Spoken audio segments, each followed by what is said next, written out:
물고기가 물을 떠나서는 살 수가 없는 것처럼 우리 사람도 사람들을 떠나서는, 그 관계를 떠나서는 살 수가 없는 것입니다. 그래서 우리 사람들에게 있어서 어떤 관계를 맺고 사는가, 어떤 인간관계를 가지고 있는가 하는 것은 어찌 보면 우리 삶에 있어서 가장 중요한 과제 가운데 하나라, 이렇게 말씀드릴 수가 있습니다.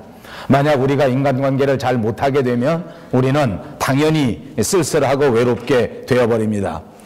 바람직한 우리 인간관계가 있다고 하면 그것이 어떤 관계일까요? 아마도 저는 바람직한 인간관계는 서로가 서로를 존중하는 관계라고 생각합니다. 그리고 또 한 가지 생각한다면 바람직한 인간관계, 그것은 서로가 서로를 위하여 배려해주는 관계, 그것이 바람직한 인간의 관계다. 그래서 우리가 살아갈 때에 가장 지혜로운 것은 상대방이 나를 어떻게 대하여 주는가 하는 것을 바라고 기대하는 것보다 내가 먼저 다른 사람에게 어떻게 대할 것인가, 내가 바라는 것처럼 그런 바람을 다른 사람들에게 내가 배려해주고 다른 사람들에게 그렇게 대해주는, 그것이 정말 중요한 비결이 아닌가 싶습니다. 우리가 인간관계가 살아가면서 종종 파탄이 나기도 합니다. 좀 잘못된다, 그 말입니다. 여러분, 만약 우리 사람들 사이에서 사람 관계가 잘못되면 어떻게 되겠습니까? 우리가 가지고 있는 우리 정신적으로 정말 심각한 타격을 받습니다. 남편과 아내의 관계가 잘못되기만 하면 그것이 우리 삶을 정말 힘들게 만들어 버리지 않습니까? 부모와 자식의 관계가 잘못된다고 하면 이것은 다만 마음의 문제나 정신의 문제가 아니라 우리 육체적으로도 큰 문제를 일으킵니다. 왜냐하면 사람 관계가 잘못되면 온몸에 힘이 다 빠져나가고, 어른들이 말씀하시는 말씀을 들어보니까 뼛속까지 시리고 아프고 서운하고 섭섭해서 그냥 앉아있을 힘조차 없다, 손가락 하나 들을 힘조차 없다, 이렇게 말씀하시는 걸 볼 때 이것은 정신적인 상처뿐만 아니라 육체적으로도 심각한 손상을 입게 되는 결과를 초래하는 것입니다. 그러므로 여러분, 건강하게 살고 싶으십니까? 좋은 인간관계를 가져야 합니다. 오래 살고 싶으십니까? 바람직한 인간관계를 맺고 살아야 한다, 그 말입니다. 만약 우리 인간관계가 잘못되면 다른 사람들보다 훨씬 더 빨리 죽을 가능성이 2배나 높아진다고 합니다. 또 사람 관계가 잘못되면 우리 정신체계에 심각한 손상이 일으켜져서 정신적으로 마음이 얼마나 무거운지 늘 일어나 있어도 주저앉은 것 같고, 들어 누워 있어도 주저앉은 것 같고, 그래서 그런 상태를 우리 마음이 다운됐다, 우리 정신이 다운됐다, 이렇게 표현하지 않습니까? 우리 성경 전체에 나와 있는 말씀을 한마디로 요약한다고 하면 그것은 아마 관계라고도 말씀드릴 수 있습니다. 성경은 우리가 하나님과 어떤 관계를 유지하고, 성경은 우리가 예수님과 어떤 관계를 맺고, 성경은 우리가 성도들끼리 어떤 관계를 맺고 살아야 하는가, 가정에서 어떤 관계를 맺고 살아야 하는 것을 우리에게 말씀해 주시는 책이라 해도 과언이 아닐 것입니다. 좋은 관계를 가지고 살아가시기를 주님의 이름으로 축복합니다. 인사합니다. 옆에 분들에게 성경대로 믿고 성경대로 실천하십시다.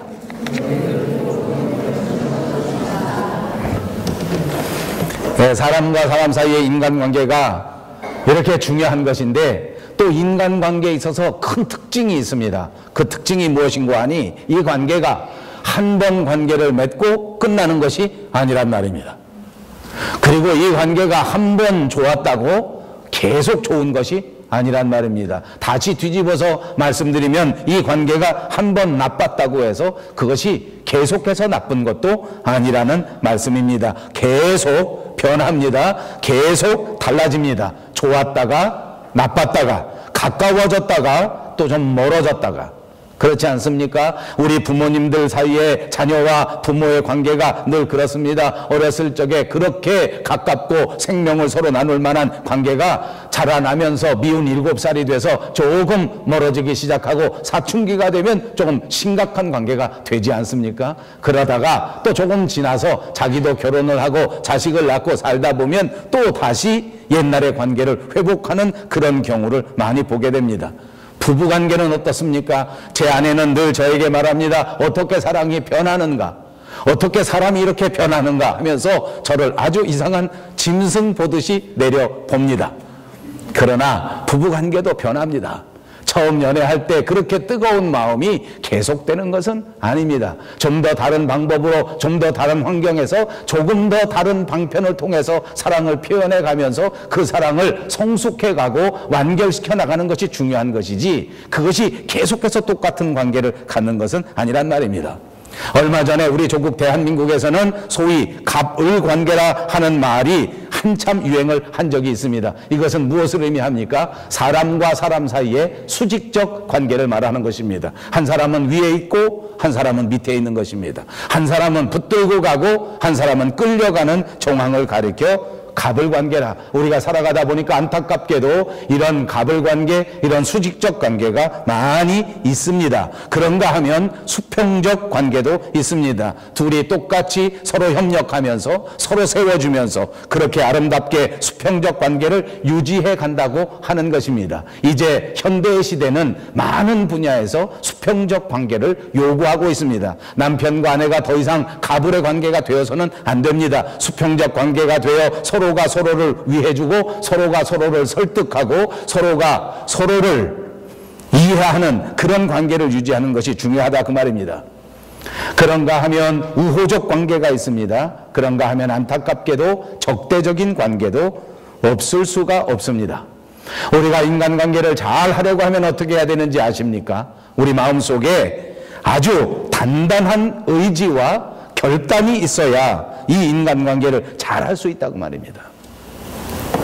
얼마 전 목사님들과 더불어 대화를 나눌 때 저는 이런 이야기를 한 적이 있습니다. 제가 처음 목사가 되려고 할 때에, 그러니까 30년쯤 전에는 신학교에 가면 가르쳐 주시는 말씀 가운데 이런 말씀이 있었습니다. 목사가 목회를 잘 하려고 하면 싫은 사람하고 웃으면서 인사를 할 줄 알아야 한다.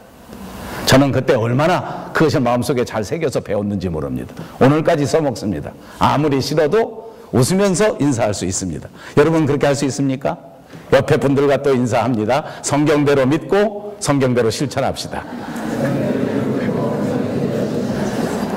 아무리 싫은 사람도 웃으면서 인사할 수 있어야 된다. 이렇게 배웠습니다. 쉽지 않습니다. 사람과 사람 사이의 바람직한 관계, 어떤 목사님이 교인과 목사님의 가장 바람직한 관계를 말하는데 얼마나 재밌던지 제가 적어왔습니다. 목사와 교인의 관계는 두 가지가 있다. 하나는 교인이 목사를 위해서 기도해 주는 관계가 있다. 여러분 저를 위해서 기도합니까? 아멘. 할렐루야. 거짓말도 한번 크게 해보세요. 거짓말도. 여러분 저를 위해서 기도하십니까? 아멘. 감사합니다. 성도가 목사를 위해서 기도해 주는 관계입니다. 또 한 가지 관계는 무엇인지 아십니까? 목사로 하여금 기도하게 만드는 관계랍니다. 재밌지 않습니까? 저는 남편과 아내도 똑같다고 생각합니다. 남편이 늘 아내를 위해서 기도하고 자녀들을 위해서 기도하는 관계, 너무너무 아름답고 소중한 관계입니다. 그런데 남편이 늘 아내의 기도 제목이 되고 아버지가 늘 자녀의 기도의 제목이 된다면 어딘가 뒤틀린 관계가 아니겠습니까? 사랑하는 여러분, 늘 위해서 기도하는 아름다운 성도, 늘 위해서 기도하는 아름다운 남편, 아름다운 아내가 되시기를 다시 한번 주님의 이름으로 축복합니다. 하루는 어떤 청년이 예수님 앞에 나왔습니다. 그리고 예수님 앞에 묻습니다. 주님, 이 세상에서 가장 소중한, 이 세상에서 없어서는 안 될 가장 중요한 계명이 과연 무엇입니까? 주님이 대답하십니다. 첫째는 내 아버지 하늘에 계신 하나님 아버지를 사랑해라. 그리고 또 하나 계명이 있다고 하면 내 이웃을 내 몸과 같이 사랑해라.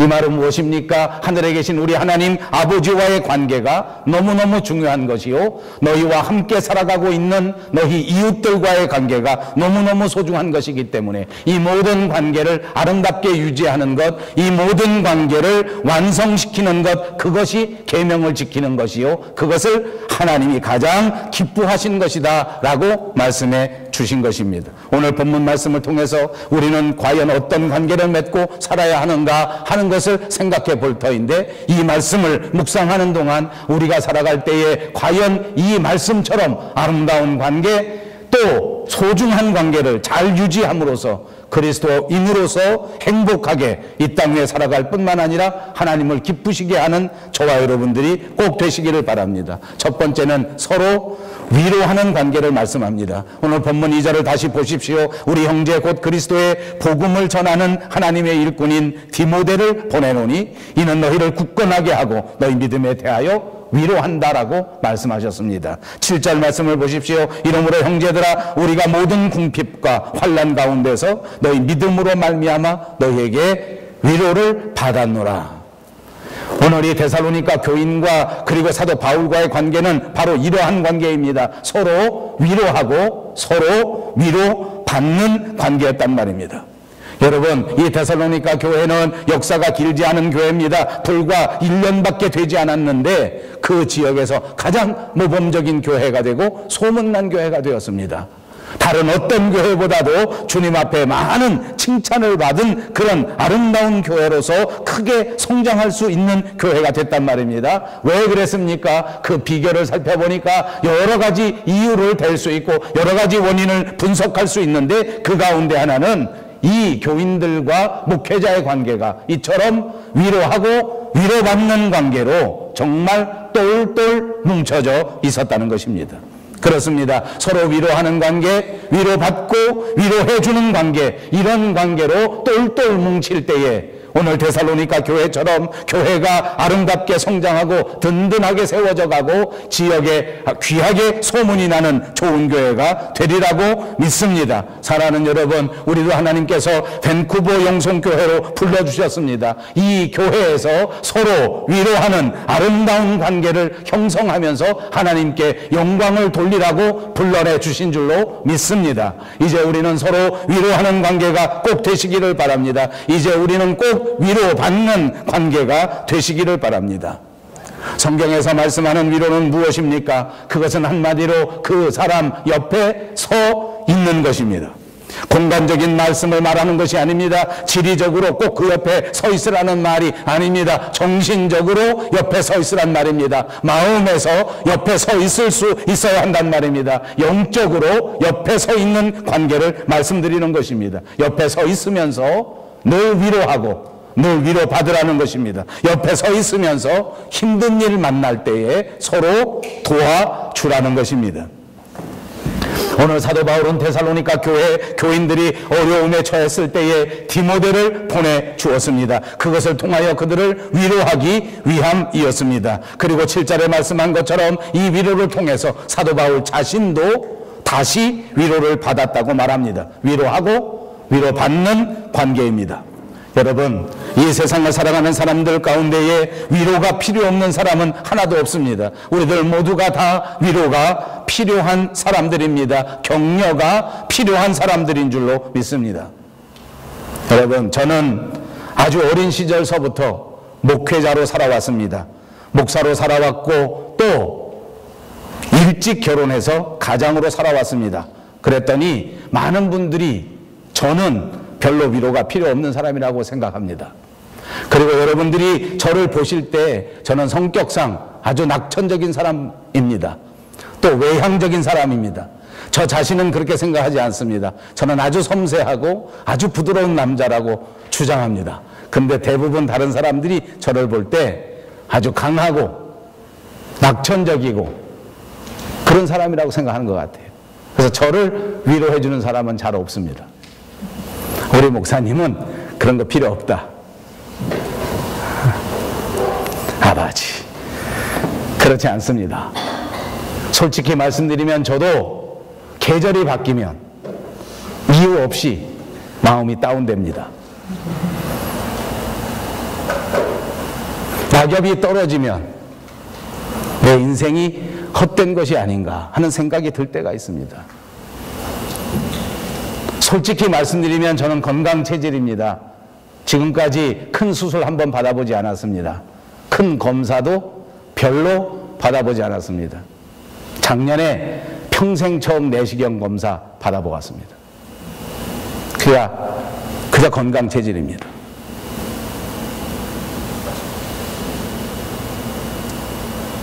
그렇다고 1년 365일 건강한 것은 아닙니다. 가끔씩 몸이 아파 몸져 누울 때가 많습니다. 저나 여러분들이나 다 똑같을 것입니다. 강한 척해도 돌아서면 위로가 필요한 존재란 말입니다.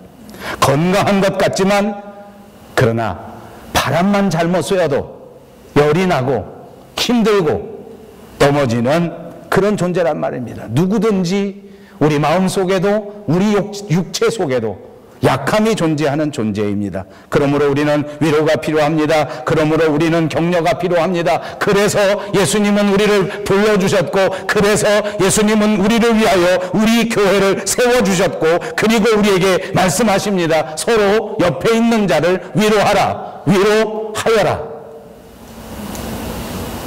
서로 격려하고 서로 위로하라는 주님의 명령의 말씀을 꼭 기억하시기를 바랍니다. 그렇습니다. 참으로 아름다운 관계는 이렇게 격려하고 이렇게 위로하는 관계인 줄로 믿습니다. 아내는 언제나 남편을 위로하는 아내가 되시기를 바랍니다. 남편도 언제나 아내를 위로하고 아내도 남편을 위로하십시오. 부모도 언제나 자녀를 위로하는 그런 사람들이 되시고, 자녀도 부모를 위로하는 관계. 어려운 일 만났을 때, 좌절된 일 만났을 때, 슬픈 일 만났을 때 마음으로부터 그 옆에 서주고 영적으로 그 옆에 함께하면서 서로 도와주고 서로 세워주는 관계, 이것이 그리스도인들이 가져야 할 관계인 줄로 믿습니다. 여러분, 위로는 말로만 하는 것인가? 위로는 다만 아무것도 아닌 것 아닌가? 라고 생각하지 마십시오. 이 위로에는 정말 엄청난 힘이 있고, 이 위로에는 때를 따라 엄청난 능력이 있어서 사람들의 인생을 새롭게 하고 한마디로 다른 사람의 영혼을 살릴 수도 있는 위대한 능력을 발휘하게 될 줄로 믿습니다. 하나님의 말씀의 위로, 하나님이 함께 하시는 위로는 그야말로 성령의 능력이 있는 줄로 믿습니다. 사랑하는 여러분, 하나님께서 저와 여러분의 곁에 날마다 함께 하셔서 우리들 옆에 서 계시면서 우리를 위로해 주시는 줄로 믿습니다. 하나님이 여러분 옆에서 서 있으면서 여러분을 위로할 때에 이제 여러분들도 또다시 일어나 다른 사람들을, 다른 가족들을, 다른 성도들을 위로해야 될 줄로 믿습니다. 위로하십시오. 이제부터 결심합니다. 주여, 제가 제 아내를 위로하겠습니다. 주여, 제가 제 자식들을 위로하겠습니다. 주여, 제가 제 부모를 위로하겠습니다. 주님, 제가 우리 성도들을 위로하겠습니다. 판단하지 않고, 정죄하지 않고, 뒤에서 욕하지 않고 그들을 위로하고 그들을 격려하는 그런 그리스도인이 되겠습니다. 이렇게 결단하고 결심하는 여러분들이 꼭 되시기를 바랍니다. 두 번째로 아름다운 인간관계는 서로 보고 싶은 관계입니다. 바울과 데살로니가 교회는 어떤 관계였습니까? 서로 보고 싶어하는 관계가 되었습니다. 본문 6절을 보십시오. 지금은 디모데가 너희에게로부터 와서 너희 믿음과 사랑의 기쁜 소식을 우리에게 전하고 또 너희가 항상 우리를 잘 생각하여 우리가 너희를 간절히 보고자 함과 같이 너희도 우리를 간절히 보고자 한다 하니 라고 말합니다. 여기 보고 싶다는 말을 말할 때에 간절히 보고 싶다, 이것을 두 번씩이나 말씀하고 있지 않습니까? 우리가 이미 강해한 2장 17절에도 형제들아, 우리가 잠시 너희를 떠난 것은 얼굴이요 마음이 아니니 너희 얼굴 보기를 열정으로 더욱 힘썼다 라고 기록한 적도 있었습니다. 간절히 보고 싶어하고 열정적으로 보고 싶어하다. 어느 목사님이 그랬습니다. 간절히는 뭔지 아느냐? 간이 저리도록 보고 싶다. 여러분, 혹시 누구가 간이 저리도록 보고 싶어 본 적이 있으십니까? 아마 한두 번쯤은 다 있으셨을 것입니다. 여기 열정으로 더욱 힘썼다, 이것은 이런 의미가 있다고 합니다. 사도 바울이 이 말을 쓸 때에는 부모가 자녀를 잠시 떠날 때에 그 떠나면서 다시 보고 싶어하는 마음을 쓸 때에 열정으로 보고 싶다라는 단어를 쓴답니다. 여러분, 어느 부모가 여행을 갈 때에 자식을 두고 갔는데 그 자식을 떠오르지 아니하고 그 자식을 마음에 간직하지 않고 가는 부모가 어디 있겠습니까? 자녀들이 부모를 떠나 멀리 떠나 있을 때에 자녀들은 혹시 부모를 잊고 자기 생활에 사느라고 바삐 살아갈지 몰라도 그 부모는 절대 그 자식들을 마음에서 잊어버리지 않는 것입니다. 잠시 떠나 있다 하더라도 간절한 마음으로, 열정적인 마음으로 그 자녀들을 생각하는 것입니다. 그런 마음으로 사도 바울은 이 데살로니가 교회 교인들을 보고 있다는 것입니다. 3장 1절을 다시 보십시오. 이러므로 우리가 참다 못하여 우리만 아덴에 머물기를 좋게 생각하고, 이렇게 말합니다. 참다 못해서, 보고 싶어서, 간절히 보고 싶어서 참다 못해서 이렇게 한다라고 말한 것입니다. 아덴에서 디모데를 데살로니가 교회를 위해서 보내주는 것입니다. 그들을 얼마나 보고 싶어 했던지, 그들을 얼마나 열정적으로 그리워했던지, 그들을 얼마나 사모했던지 디모데를 떠나 그 교회로 보내준 것입니다. 이 말씀을 그냥 지나치지 마십시오. 사도행전 17장부터 제2차 전도 여행에 대한 기록이 나오는데 사도 바울은 아덴에 드디어 도착합니다. 이 아덴은 어떤 도시입니까? 한마디로 정말 굉장한 도시입니다. 바울은 이 도시에 대하여 너무나 큰 기대를 가졌습니다. 왜냐하면 이 도시 아덴에는 소크라테스가 살았던 도시입니다. 그리고 이 도시 아덴은 아리스토텔레스가 살았던 도시입니다. 그 도시가 바로 아덴이었습니다. 철학을 전공하고 철학을 좋아했던 사도 바울은 이 아덴에 들어가서 전도하게 될 때에 다른 어떤 사람들보다 두근거리는 마음을 가졌습니다. 이 아덴에 가서 철학의 고향 이 아덴을 전도할 수 있다면 정말 하늘나라의 위대한 역사가 시작될 것이다. 내가 만약 이 아덴에 하나님의 교회를 세울 수만 있다면 나는 정말 엄청난 역사를 이룰 수 있을 것이다. 두근거리는 마음, 흥분한 마음을 가지고 아덴에 들어갔습니다. 아덴에 들어가서 정말 심혈을 기울여서 전도의 활동을 하였습니다. 설교할 때에도 다른 어떤 도시에서 설교했던 것보다 훨씬 더 열정적으로 설교했단 말입니다. 더 많이 준비해서 더 유식한 설교, 더 논리적인 설교, 더 철학적인 설교를 준비해서 했습니다. 그런데 결과는 오히려 참담했습니다. 열매는 그리 많이 맺지 못했습니다. 오히려 그곳에서 정말 힘든 경험을 할 수밖에 없었습니다. 다른 곳에서는 복음을 전하면 많은 사람들이 하나님의 나라로 돌아오고 하나님의 교회가 세워지고 정말 복음을 전할 때 많은 사람들이 회개하고 주님 앞에 돌아왔는데 기록에 보니까 아덴이라는 도시에서는 그런 일이 일어나지 않았습니다. 아무 반응이 일어나지 않습니다. 아무리 논리적으로 설교했는데, 아무리 철학적으로 준비해서 뜨겁게 설교했는데 반응이 별로 좋지 않습니다. 지식인들도 아무런 반응을 하지 않습니다. 보통 사람들도 아무런 리액션이 없습니다. 정말 바울은 당황할 수밖에 없었습니다. 당황합니다. 낙심합니다. 절망합니다. 이렇게 힘든 순간에 사도 바울에게도 동역자가 필요했습니다. 그 옆에 있는 제자 디모데는 그나마 위로가 되는 존재가 아니었겠습니까? 정말 힘들 때에 한 사람이 아쉬운 이때에 오히려 사도 바울은 데살로니가 교회 교인들을 위하여 이 디모데를 떠나 보내주는 것입니다. 데살로니가 교회와 사도 바울의 관계는 바로 이런 관계입니다. 보고 싶어서 간절히 보고 싶은 관계요. 보고 싶어서 열정적으로 보고 싶어하는 관계요. 보고 싶어서 나를 희생해서 내가 필요한 디모데를 그에게 보내주는 관계였단 말입니다. 이 말씀이 3장 1절입니다. 참다 못해 그렇게 했다. 3장 5절에도 그렇습니다. 이러므로 나도 참다 못해서 그렇게 했습니다. 그들을 보고 싶어서 참았고 참았는데 어느 순간 도저히 참을 수가 없어서 디모데를 보냈다는 것입니다. 그렇게 그리워하는 관계입니다. 그렇게 참다 못하여 친밀한 사랑의 관계인 것입니다. 여러분, 오늘 우리가 지향해야 될 관계가 바로 이런 관계입니다. 우리 믿는 사람들과의 관계가 이런 관계가 돼야 한단 말입니다. 우리 밴쿠버 영성교회 성도님들 사이의 관계가 이런 관계가 돼야 될 줄로 믿습니다. 사랑하는 여러분, 우리 밴쿠버 영성교회 모든 성도들이 이런 관계를 형성하시기를 주님의 이름으로 축복합니다. 이것이 성경이 말씀하는 명령이기 때문입니다. 이것이 우리의 신앙이 올바로 성장한 다음 보여질 수 있는 모습이기 때문입니다. 이런 친밀한 관계를 가질 때에 하나님이 기뻐하시고 이런 아름다운 관계를 가질 때에 우리 교회에 놀라운 기적의 역사가 일어나게 될 줄로 믿습니다. 어떻게 하면 이런 관계가 형성될 수 있겠습니까? 우리들이 지금 이 순간 이번 주부터 어떻게 하면 이런 아름다운 관계를 가진 성도들이 될 수 있겠습니까?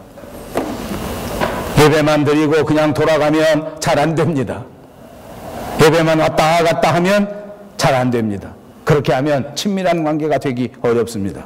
사도행전 2장에 보이는 것처럼 초대교회의 교인들처럼 모이면 교제하고 모이면 떡을 떼고 모이면 기도하기를 힘쓸 때에 이것이 가능한 것입니다. 우리 밴쿠버 영성교회도 모였다가 예배드리고 예배 마치게 되면 또 식사도 하고 떡도 떼고 또 교제도 나눕니다. 오늘은 특별히 민속 명절이라서 떡도 만들고 또 정성껏 음식도 준비했습니다. 한 사람도 그냥 가지 마시고 식사할 때에 서로 참여하시고 서로 같이 인사하시고 서로 교제하시고 서로 가까워질 수 있도록 스스로 노력하시기를 바랍니다. 그냥 왔다 갔다 하지 마시고 참여하시고 교제하시란 말입니다. 그리고 또 중요한 것은 같이 봉사하십시오. 의자도 나르시고 음식도 나르시고 설거지할 때도 돌봐주시고 쓰레기 치울 때도 함께 동참하시고 이렇게 서로 참여하고 이렇게 서로 함께 할 때에 뜨거운 관계가 생겨지고 그럴 때 아름다운 관계가 생겨지게 되고 그럴 때 친밀한 관계가 유지되는 것입니다. 주일 예배만 오지 마시고 금요일 예배에도 참석할 수 있도록 노력하십시오. 금요일 예배, 주일 예배만 오지 마시고 새벽마다 벌어지는 새벽 기도에도 어떻게 하든지 단 한 번이라도 올 수 있도록 노력하십시오. 여러분, 우리가 살아가는 이 세상의 모든 관계들은 정말 일시적인 관계입니다. 남편과 아내가 끝없이 살 것 같아도 그렇지 않은 일시적인 관계입니다. 안타깝지만 부모와 자식 간의 관계도 일시적입니다. 저 하늘나라 천국 가서도 연결되는 관계는 아니란 말입니다. 성경에서 우리에게 말하는 영원한 관계, 끝까지 가는 관계가 뭔지 압니까? 그리스도 안에서 형제된 관계, 그리스도 안에서 자매된 관계, 다시 말하면 그리스도의 몸된 교회 안에서 맺어진 관계, 끝까지 가는 관계라고 하는 사실을 잊지 마시고 기억하시기를 바랍니다.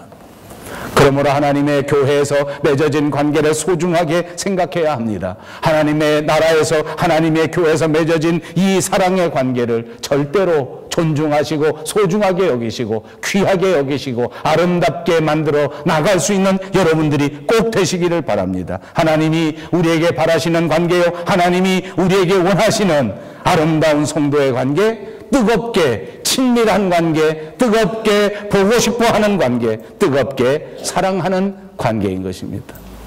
그러므로 이런 관계를 서로 표현하고 서로 위로해야 합니다. 제가 한번 말씀드린 것 같습니다만 제가 한국에서 사역했을 때에 제가 정말 존경하고 정말 좋아하던 목사님 한 분이 계셨습니다. 안산시민교회를 시모하는 이무영 목사님이라는 분이 계셨는데 저보다 나이가 한 15살쯤 많으신 분으로 기억합니다. 함께 잠깐 교회를 하고 함께 잠깐 공부를 하고 할 때에 만난 인연이 있었고 제가 파키스탄 선교를 할 때에 이 목사님께서 뒤에서 많이 후원해 주셨기 때문에 파키스탄에 있는 목회자들에게 자전거를 배급하고 물질을 후원하는 일에 정말 큰 도움을 주셨던 목사님입니다. 제가 11년 전에 이 캐나다에 올 때 와서 다른 교회는 어떻게 하는가 하고 다른 교회 홈페이지 웹사이트를 쭉 뒤지다 보니까 이분이 밴쿠버 중앙교회에 1년에 한 번씩 꼭 초청받아서 설교를 하시는 모습이 그 웹사이트에 있었습니다. 얼마나 반갑든지 이분이 여름철 되면 한번 여기로 오시는구나. 내가 한번 이분을 꼭 만나봐야 되겠다 하고 마음에 담은 지가 한 6년, 7년쯤 되었습니다. 올해는 꼭 한번 만나봐야지. 올해는 꼭 한번 연락해야지. 그러니까 누구한테 수소문해서 알아보니까 이분이 왜 매년 밴쿠버 중앙교회로 오시는가 하고 알아봤더니 거기 따님이 결혼해서 여기 사시기 때문에 딸과 사위가 그 교회 다녀서 그래서 1년에 한 번 쉬러 딸도 볼 겸 오면 꼭 그 교회에서 초청받아 그렇게 설교를 하시는 것이다. 아하, 여기 따님이 사시는구나. 제가 그 따님까지는 잘 모릅니다. 그러니 아이고 내년에는 그러면 내가 꼭 연락해야지. 그렇게 하고 또 1년 지나고 2년 지나고 3년 지나고 5년 지났습니다. 금년 4월 달에 제가 하고 있는 노스웨스트 목회학 박사과정에 어느 한 목사님이 지원을 했는데 그 목사님의 이력서를 이렇게 보니까 안산 시민교회에서 6년 동안 부목사를 하는 분이 저희 프로그램에 어플라이를 한 것입니다. 제가 전화로 상담을 하면서 이분에게 물었습니다. 아, 안산 시민교회에서 부목사 생활을 6년 동안 하셨습니까? 예, 그렇습니다. 아하, 그래요. 거기 이무영 목사님이 당회장 목사님이시지요. 예, 그러잖아도 제가 이 목사님에게 박 목사님 말씀을 많이 들었습니다. 그 학교에 꼭 가면 꼭 안부를 전해달라. 그리고 내가 올해 꼭 가면 우리 박상호 목사님을 꼭 찾아서 내가 만나야 되겠다. 이렇게 말씀하시더랍니다. 그러다가 그만 하나님의 부르심을 받고 돌아가셨습니다. 아직 젊은 나이인데 뭐 때문에 돌아가셨는지 모르겠는데 얼마 전에 돌아가셨어요. 제 마음이 얼마나 아픈지 6년 7년 망설이고 있다가 꼭 연락해봐야지 꼭 연락해봐야지. 그 목사님도 제가 밴쿠버에 있다는 소식을 듣고 어떻게 들으시고는 갈 때마다 꼭 내가 박상호 목사를 만나봐야지 그렇게 입으로 몇 번씩 말씀하셨다는데 서로 만나지 못했습니다. 물론 하나님의 나라에 가면 다시 만날 위로가 있습니다. 그러나 이 땅 위에서도 서로 사랑을 표현하고 서로 다시 연락하고 만났으면 얼마나 좋았을까 하는 후회가 있습니다. 여러분, 옆에 있는 분들에게 여러분의 뜨거운 마음을 표현하십시오. 오늘부터 그렇게 합시다. 얼마나 반가운 관계입니까? 늘 말씀드렸지만 이 태평양 건너 오늘 이 시간 2016년 2월 7일에 이 같은 자리 같은 교회에서 예배드릴 수 있다고 하는 것은 기적 가운데 기적입니다. 어떻게 하다 우리가 만났습니까? 어떻게 만나졌습니까? 이 만남과 이 관계를 소중하게 여기시고 서로 정말 뜨거운 마음으로 인사하고 위로하고 격려하고 사랑하는 우리 밴쿠버 영성교회 성도님들이 다 되시기를 바랍니다. 마지막 세 번째로는 세워주는 관계입니다. 7절과 8절을 보십시오. 이러므로 형제들아 우리가 모든 궁핍과 환난 가운데서 너희 믿음으로 말미암아 우리에게 위로를 받았노라. 그러므로 너희가 주 안에 굳게 선즉 우리가 이제는 살리라. 바울과 데살로니가 교회 성도의 관계는 바로 이런 관계입니다. 상대방이 굳게 서면 나도 굳게 서고 상대방이 굳게 서니까 내가 사는 역사가 벌어지는 이런 관계였단 말입니다. 여러분, 우리 성도들 간의 관계는 바로 이런 관계가 되어야 한다는 말입니다. 세상은 어떻습니까? 상대방이 있으면 나는 쓰러져 버립니다. 상대방이 있으면 나는 그냥 마음이 아픕니다. 나는 그냥 뭔지 모르게 힘이 빠져버립니다. 사촌이 땅을 사면 왜 내 배가 아픈 것입니까? 이런 관계는 정말 헛된 관계입니다. 오늘 사도 바울과 데살로니가 교회는 그렇지 않았습니다. 사촌이 땅을 사니까 내가 배가 부르는 관계였습니다. 다른 사람이 굳게 서니까 내가 살아가는 삶의 희망을 얻는 그런 관계가 됐단 말입니다. 다른 사람이 설 수 있도록 최선을 다해주는 관계가 됐단 말입니다. 오늘 저와 여러분은 이런 관계를 맺어야 합니다. 상대방을 서로 세워주고 상대방을 서로 높여주고 상대방을 서로 위해주는 그런 관계가 되시기를 주님의 이름으로 축복합니다. 9절에는 이렇게 고백합니다. 우리가 우리 하나님 앞에서 너희로 말미암아 모든 기쁨으로 기뻐하니 너희를 위하여 능히 어떠한 감사로 하나님께 보답할까? 주야로 심히 간구하면 너희 얼굴을 보고 너희 믿음이 부족한 것을 보충하게 하려 함이라. 그들의 믿음이 굳게 서는 것을 보고 감사하고 그들의 믿음이 굳게 서는 것을 보고 기뻐하면서 그들이 서로 부족한 것을 채워주려고 했던 것입니다. 우리가 살아가는 인생을 가리켜 많은 문학자들이 우리 인생은 외따로 떨어진 섬이라고 말할 때가 많습니다. 사실은 우리가 살아가면서 우리 스스로도 그렇게 느낍니다. 우리 인생이 외딴 섬처럼 느껴진단 말입니다. 그래서 내가 나를 생각할 때 나는 고독한 섬에서 살아가는 인생의 모습이라고 생각할 때가 있습니다. 이런 고독이 우리의 인생 가운데 있다는 말입니다. 세상을 살면서 누구나 이런 고독을 느끼게 됩니다. 정말 안타까운 것은 교회 안에서도 이런 생각을 하게 된다면 그것이 비극입니다. 주일마다 주님 앞에 나와 함께 예배하고 함께 찬송하고 함께 기도하는데 우리 성도가 서로 깊은 진정한 만남을 경험하지 못한 채 외딴 외로운 섬처럼 혼자 있다가 혼자 돌아가는 일이 얼마나 많은지 모릅니다. 정말 내 마음을 열어놓고 서로 대화할 수 있는 형제와 자매가 없다는 것입니다. 정말 우리의 삶의 모든 문제를 내려놓고 서로 진정한 교제를 이룰 수 있는 그런 관계가 우리 교회 안에 없단 말입니다. 너무너무 안타까운 것 아닙니까? 주님은 갈라디아서 6장 2절에 말씀합니다. 너희가 짐을 서로 지라 그리하여 그리스도의 법을 성취하라. 여러분, 우리가 서로 상대방을 보면 약점이 보입니다. 서로 상대방을 보면 상대방의 잘못된 점이 보입니다. 상대방의 부족한 점이 보입니다. 그럴 때마다 그 부족한 점을 채워주고 그 약점을 채워주는 그런 관계, 세워주는 관계가 돼야 된단 말입니다. 다른 사람이 부족해 보이면 세워주고 다른 사람이 약해 보이면 또 붙들어주는 그런 관계가 성숙한 관계인 줄로 믿습니다. 오늘 하나님이 우리에게 원하시는 관계는 무엇입니까? 서로 위로하고 서로 보고 싶은 친밀한 관계, 서로를 세워주는 관계입니다. 이것은 단순히 머리로만 생각한다고 되는 것은 아닙니다. 이 관계를 형성해 나가는 것은 결코 쉽지 않습니다. 여러분, 부부 생활을 떠올려 보십시오. 부부 관계에도 그렇게 쉽지가 않습니다. 그렇게 뜨거운 마음을 가지고 그렇게 열정적인 마음을 가지고 결혼했는데 살아가는 인생 가운데 어려움이 닥쳐옵니다. 성경은 성도들이 서로 한 몸이라고 했는데 그럼에도 불구하고 한 몸이 되지를 못합니다.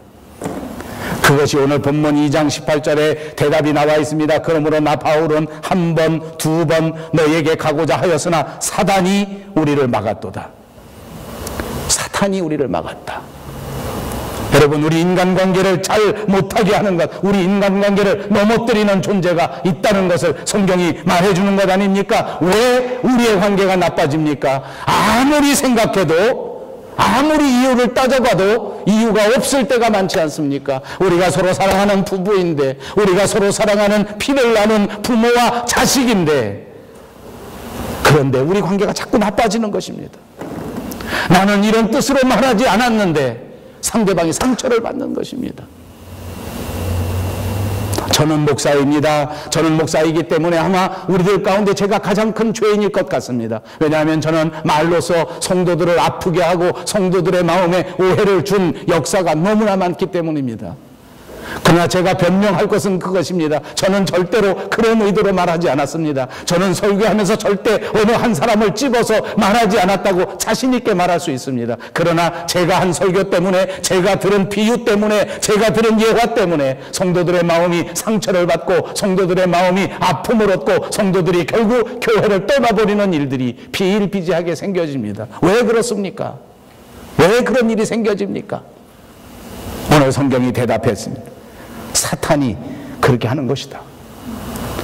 역사를 보십시오. 아담과 하와가 있을 때 그 아름다운 부부의 관계를 깨뜨려버린 것은 사탄입니다. 그 아름다운 부부관계, 그 사랑의 관계를 와서 깨뜨려버리지 않았습니까? 아벨과 가인, 그 귀한 형제의 관계를 누가 깨뜨렸습니까? 사탄이 와서 깨뜨려버렸단 말입니다. 여러분, 제가 이 말씀 왜 하는지 압니까? 우리가 좋은 관계를 가지려면 저절로 되는 것이 아니란 말입니다. 교회 안에서 성도들끼리 좋은 관계를 가지려고 하면 더 어렵습니다. 부부 관계를 유지하는 것보다 더 어렵습니다. 부모 자식 관계를 유지하는 것보다 훨씬 더 어렵습니다. 왜요? 더 사탄이 강하게 역사하기 때문입니다. 뭐 때문에 가까이 지내느냐, 뭐 때문에 서로 알고 지내느냐, 적당히 모르는 것이 좋다. 정말 다양하게 사탄이 우리의 관계를 깨트려버리고 파괴하려고 합니다. 저절로 형성되지 않습니다.